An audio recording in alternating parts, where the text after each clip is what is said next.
karanasan po, tingnan ba nakasalanan ng video?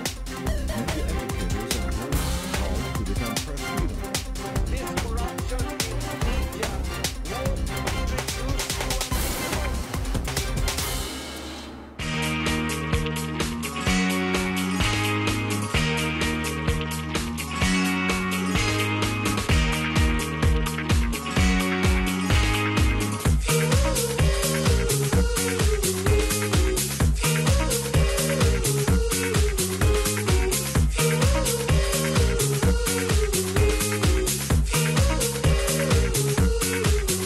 fun.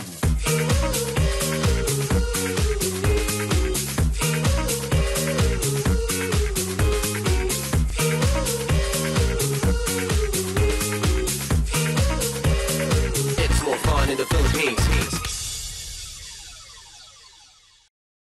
Sa 2 taon, mas malaki ang magiging paglago ng ating tourist arrivals kumpara sa naidagdag ng pinalitan natin sa loob ng 9.5 taon.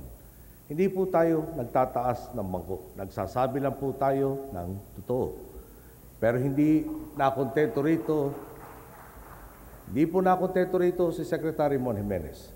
Sabi niya, kung sa Malaysia may bumisitang 24.7 million na turista noong 2011 at kung sa Thailand naman tinatayang 17 million sa dinami-dami ng magagandang tanawin sa ating bansa, hindi naman siguro suntok sa buwan kung mangarap tayong pagdating ng 2016, 10 milyong turista na ang bibisita sa Pilipinas kada taon.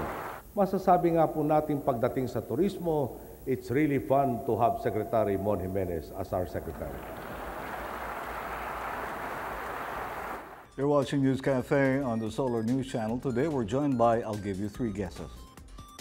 Tourism Secretary Mon Jimenez, and a one-on-one special.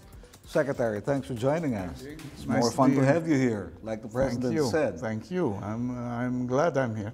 Where are we? How many tourists have come? Well, in 2012, we closed the year with just about 4.3 million. So we finally crossed the 4 million mark. Okay. Which means we are on track for the 10 million foreign tourist The target. 4.3 last year, was that on track with your projections before that? No, that's slightly behind. Slightly behind. We fell south of the projection by about 180,000 people. Is this the highest number we've ever had? Oh yes, this is far and away the highest. Yes. And in fact, we have grown. We have grown in the last year and a half more in terms of tourist arrivals than we have in the previous 8 years before that period. Why are they coming now? Well, 2 things very important. First of all, we really think people have finally realized that it is indeed more fun in the Philippines. Okay. And yeah, that is a function of the fact that we are actually more visible now. Okay. And second, we are more visible because more people are actually interested in what you could describe as the new Philippine atmosphere. What is the new Philippine atmosphere? It is a more dynamic country that is growing faster than most of the countries on Earth.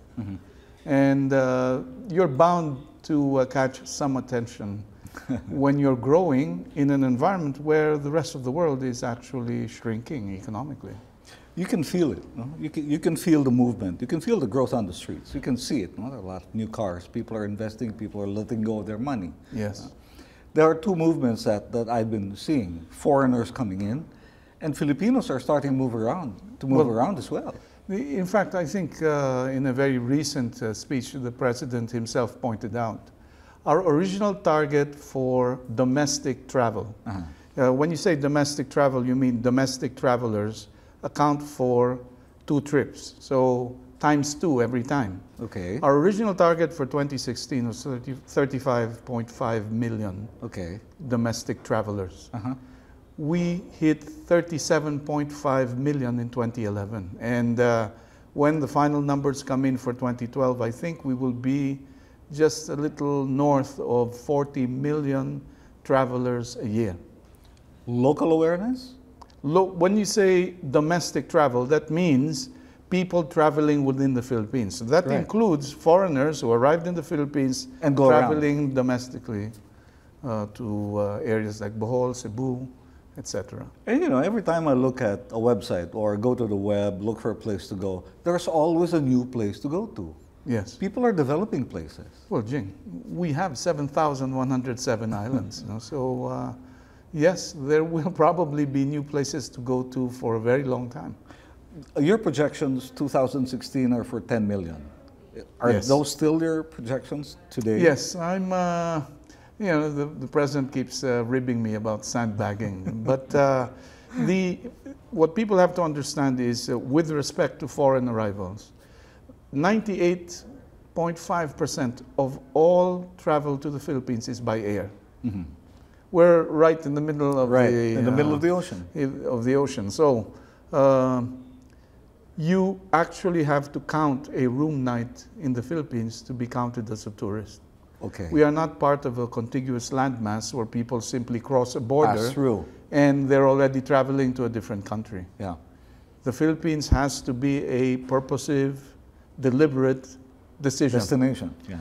And 4.3 million people from around the world have made that conscious decision. Now, the implication of that, however, is 10 million tourists coming to the Philippines and 10 million elsewhere are two different stories from a revenue or income standpoint. We actually make more money from a tourist coming to the Philippines because you come to the stay. Philippines, you stay, and you stay longer. Can we take the volume, Meaning? the infrastructure? Oh, yes. Can it handle yes. it? Well, The 10 for now, million? we're on track. Okay. If we stop building hotels right now, by 2016, we would have a room gap of about 37,000 rooms. But the good news is, take 2013. By the end of this year, the investments, what we know to be coming on stream, we will add about 8,000 rooms already. Okay. And a little bit more than that, possibly even 10,000 rooms by next year. Okay, so we are on track to meet that gap. But like I said, I think I mentioned this to you before. Lifting the demand is the easy part of my job. It's getting the rest of the country to prepare to have the capability to release that demand. That is the name of the game for the next 3 years. Lifting the demand is easy for you because that's what you do. You sell ideas, you sell things. Well, I also have a very wonderful product to sell. So Exactly. You know. How do you do that? I see it on CNN all the time. It's more fun in the Philippines. Yes. Where else do you market it and how do you market it? Okay, the thing people have to understand, as fun as our slogan is, it is also a very competitive stance. Uh-huh. Look at the line again. It actually says blank, whatever activity that is, swimming, scuba, whatever, Right. is more fun in the Philippines. It is Asia's only competitive selling line. Therefore, like I was telling an investment group this morning, quality of the experience, or quality itself, is not the benefit, it's our strategy. And that's essentially what we're doing now. We are raising the standards on hotel services by changing the way we're rating our hotels. A new rating system is going to be instituted. The Philippines is finally going back to the star rating system. You mean Okay. we left it? I didn't Yes, even know that. we actually technically had a different rating system going from economy class to standard to deluxe and first class, Okay. stuff like that. So when you go back to a star rating system, you actually have to have an entirely new rating program, which is what we're doing. We are involving the LGUs more. And as you have heard, the airlines, of course, are under tremendous pressure, even the low-cost carriers, to improve their services. Hence the establishment of the Passenger Bill of Rights. and What all that. what roles do the LGUs play in your plan?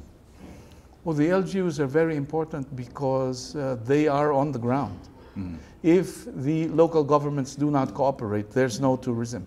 And you can almost identify the areas where tourism is at its most successful, the most activist LGUs on tourism are also there. I need only cite places like Palawan, Bohol, Right.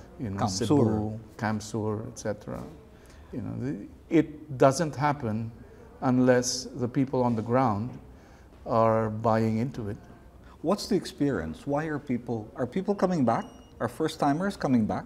Yes, that's part of the phenomenon. But the bigger phenomenon, I think, is Filipinos are actually supporting the brand more. You see, More Fun in the Philippines is a proposition based on the Filipino. Yes. Not the place, Right. but the people. Right. And therefore, you need the buy-in of the population to do it. And once you have that, you have tremendous momentum. Like I pointed out the other day to someone, I said, ultimately, the social media, for example, is what drove this. Exactly. It's Filipinos believing that their country was worth a visit that makes the biggest difference. Hindi kaya, Secretary, nagka-outlet lang yung Pilipino na maging proud sa sarili niya? That's part of it. And the other reality is there is really a lot more to be proud of today, I think. It's an opportunity, in fact, for us to leverage the new outlook, if you will. Love of country expressed as a warm welcome is really now a business. Mm-hmm. You see, the problem with tourism before was it was just another activity, somebody's hobby, someone's inclination, etc. And it's only today that we are running tourism as an honest-to-goodness national industry. So the Philippine government, for example, is spending more as a percentage of GDP on tourism infrastructure and tourism support than any other country in the world today. I'll give you an example, roads. The Philippines has a separate budget now for tourism roads. This year, in 2013, it's about 12 billion pesos. I shouldn't say that because I'm going to get letters from all kinds of congressmen now. But the fact of the matter is, even congressmen and representatives of the people are very supportive of this whole program because time was when tourism infrastructure was needed, but the money was pulled away to something else. Now, once it's earmarked for tourism, it stays as a tourism project. And the people support it as well. And lives have been turned around. There were whale shark hunters, there were whale hunters before who are tourist guides now, nature tourism guides. There were people who had small pieces of idle land who now have a couple of shacks on their land and invite surfers to go to their place because they're nice waves. Exactly. And in effect, in a very real sense, as the UN World Travel Organization pointed out, it creates jobs where none existed before. Right. Like you said, there was no such thing as a job called whale shark guide. Right. There wasn't a job like that before.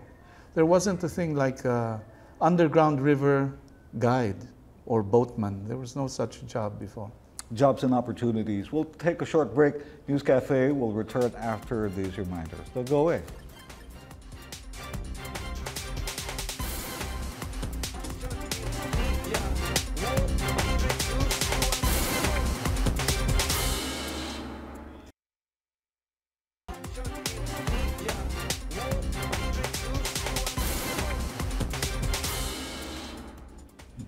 We're still watching News Cafe on the Solar News Channel, and we're still joined by our guest, DOT Secretary Mon Jimenez Jr. Secretary, thanks for joining us again. Thank you. The places in the Philippines, of course, Boracay. Is Boracay number one? Boracay is, well, depending on which guidebook or blog site is either number one, top 10, but it is definitely one of the most looked at beach destinations in the world today. In the world? In the world. In our country, is it the most visited place? As a single destination outside of Manila, yes. It is? Yes. What's as next a to single Boracay? Destination. I think, to be fair, overall Cebu still has the the most number of tourists. But there are a I lot think. of other places that are being developed. Oh, Palawan, I guess, are growing very fast. is right there, Palawan right up is phenomenal because literally you went from almost well, close to zero to probably the third most demanded destination. And mind you, the only reason why Palawan remains behind certain places like Boracay is by law, the visitation, for example, to the underground river is limited.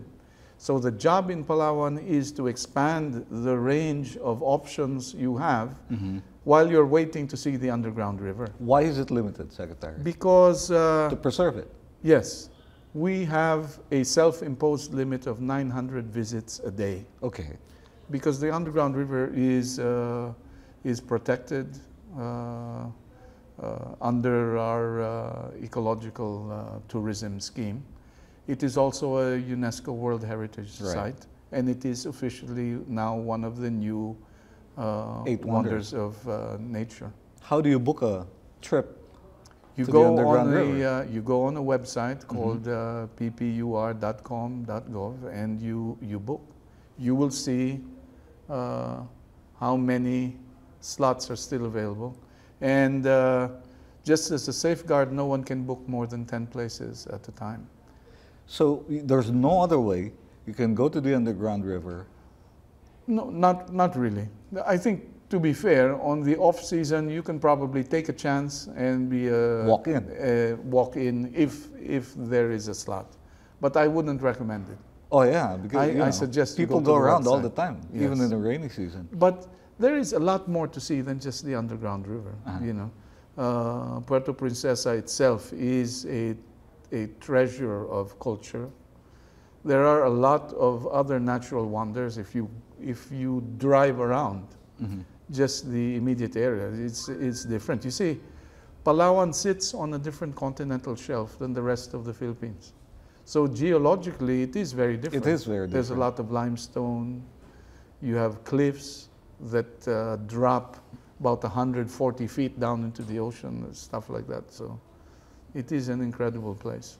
And not just places, but things to do. There are a lot of places that offer activities now. Yes, and sports not just in Puerto activities. Princesa. There's nearby Coron. There are the beaches in San Vicente. It's a beach 14 kilometers long of white sand. And there's nobody there yet. So that's my tip to everyone. If you want a really quiet beach, that's an San interesting Vicente. place to go. Is there infrastructure? The road is there, but Are the there hotels? infrastructure. Here's the thing, Jing. The new world order, shall we Okay. say, is this: the world never builds before the demand anymore. All right. Too much has happened with the economy of the world, Okay. with people building before With the the real actual estate bubble, demand. yeah. So, what is true for the rest of the world is true for the Philippines. But as the demand goes up, yes, the infrastructure will be there. But there is a crowd that's looking for places without buildings. Exactly. Just this morning, somebody was saying, and this was a major investor, they're hoping certain places don't have airports that are too large, because part of the charm is that you have an excellent airfield, but a hut for a terminal. That's possible too. We are way ahead in the Philippines, I believe, in terms of our ecological consciousness. And Is that right? That's part of that's by accident, Why? because we weren't part of a tourism boom that actually ended up destroying the rest of the world. We now have a much higher ecological consciousness now that the tourism, shall we say, the tourism boom is upon us. Okay, so we are much more careful. You take Boracay, you know. Boracay is far from ruined, contrary to some quarters. And therefore, the Philippines has an opportunity to preserve Boracay the way some other countries, I won't mention their names, have actually ruined their beaches. We have an opportunity to redevelop, redirect, etc. And as everyone will tell you, Boracay is still as much fun as before. Okay, but it's not a quiet beach. It's a party place. Well, there's a part of it that's Yes. quiet. Yes. You can choose. But outside of Boracay, Palawan, Kamsur, Davao, and the known places, what are the places that people are going to that are secret, but Okay. people are finding out? One, I will cite this only as a recent example. Some of the best beaches or coastlines, for example, are discovered by surfers. Why? That's right. Because surfers tend to look for Waves. quieter places where there are waves, where you wouldn't let your children near the surf, right? But these are incredible places like Giwan in Samar or Borongan. There's San Jose in La Union. Places like Baler, Quezon, Siargao, of course, everyone's heard of Siargao, and the thing about surfing is it has a very shallow ecological footprint. Surfers are very mindful of the environment. Right. They don't demand large hotels. Some of them sleep in a van, Right. whatever, and they take care of the place because it is very important to them that the place is pristine. These are all slowly being discovered. Remember, half of the coastline of the Philippines actually faces the Pacific Ocean, Correct. where surfing is just incredible. And then there is the rediscovery of culture. Just the other day, I was pointing out to somebody, you cannot count the number of churches there are in the Philippines. And the big difference, which a lot of even Europeans are finding out, and is in fact very timely today with a lot of focus on the Catholic Church, is the churches in the Philippines are all living churches. They're not relics. They are still very heavily in use. In fact, they are still the center of the population, communities. the community. Yes. Yeah. The center of activity, the center of culture, and of course, the centers of worship. And that is touristic. You cannot imagine how important that is. Having said that, therefore, around these churches, we have, I will just name a few. Go ahead. We have places that have more heritage homes than the rest of Southeast Asia put together.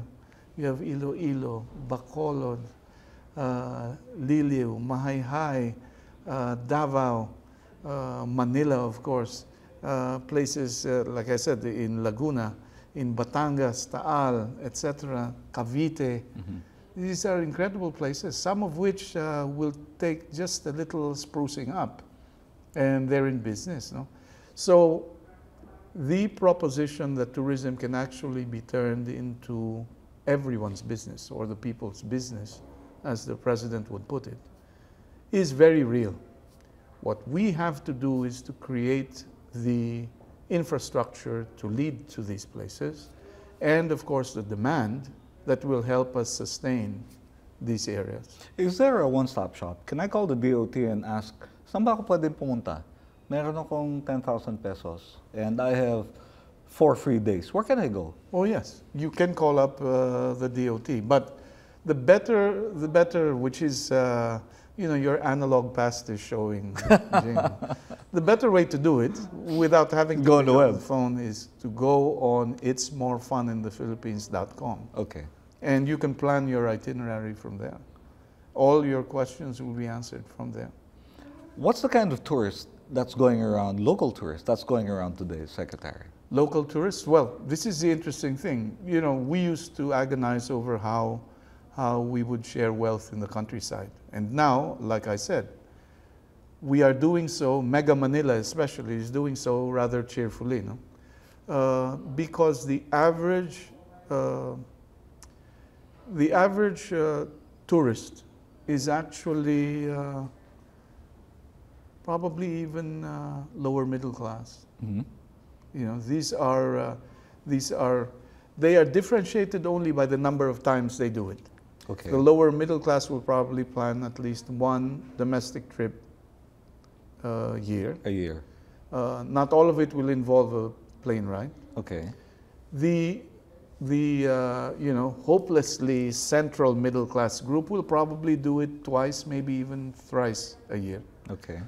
Most of it by air. By air. And the affluent will probably do it this weekend. So you put that together, and that accounts for the congestion you see in our airports. No one actually predicted it, because you could not predict the effects of something you weren't doing. What's ever happened to like things like medical tourism or Okay. food tourism? Okay, well, let's go with medical tourism. All right. I will be the first to admit medical tourism is probably moving slower Okay. than most others, but for good reason. Is that good or bad? I think for now that's good, Okay. because I have a lot less elbow room for error in medical tourism. We Right. have to be sure that when we build demand, we really have the support system, capacity the capacity to meet that meet the demand. yeah. Medical tourism is you get discredited in one serious enough case, and the entire business plan jeopardy. is out the window. Yeah. So we're being very careful. We're also being careful to find niches in medical tourism Okay. that make sense. Okay. Just offhand, for example, just the other day we were discussing with the group, one of the major opportunities will be in dental medicine and orthodontics. Why is that? Because the tooth extraction is always successful. You see? Right. So the risk is lower, and we are Right. going to, but we have some of the best and gentlest dentists in the world. And we're very price competitive. We have competitive equipment. So that's a big opportunity for us. But we will keep you posted. Investments. How are investments looking in tourism, Secretary? Well, like I said, I mentioned rooms. The investments are, as of now, really heavy. All the major brands are either refurbishing or coming back, or both. Just the other day, for example, the SM Group announced that Hilton is coming back to the Philippines in a very big way, because the Conrad is building a hotel in the Philippines. You know, of course, that this weekend there is an inauguration of a very large facility called Solaire. Right. It will begin with 500 rooms, will eventually become 800, and if they make good on their threat, it will be 2,000 rooms by 2015. And that's only one of 4 major players in Entertainment City. The Shangri-La Group has invested in a very large facility with over 500 rooms in the global city. The Philippines will finally get its first Grand Hyatt hotel, and that's going to be done before 2016 as well. It's not just the excitement over the new brand image. People have accepted that the Filipino must compete to succeed. And we are now more comfortable with competition than before. We've been given a chance. Your network is a primary example of that. Well, thank you very much. Thanks for your time, Secretary. That's all the time we have. Thanks for coming over.